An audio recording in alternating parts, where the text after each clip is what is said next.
Ensinnäkin Alex, edellinen Ruotsi-ottelu oli sinun maajoukkueen debyyttisi, mitä muistoja tuosta pelistä?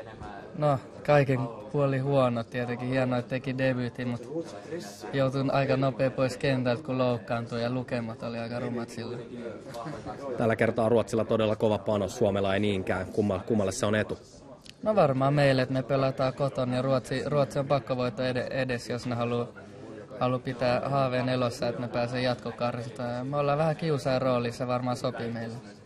Odotatko, että Ruotsi hallitsee peliä, että se on vähän samantapainen peli kuin Hollantia vastaan, vai onko Suomella mahdollisuus pyörittää myös? Mun mielestä meillä on mahdollisuus ja meidän pitää lähteä rohkeasti pelaa ja uskoa meidän omiin juttuihin. Että meidän ei kannata pakittaa, vaikka Ruotsilla onkin hyvä joukkue. Antaa mennä vaan omalla tavalla. Kesäkuussa Ruotsi teki pari maalia erikoistilanteesta. Onko niihin keskitytty erityisen paljon tällä kertaa?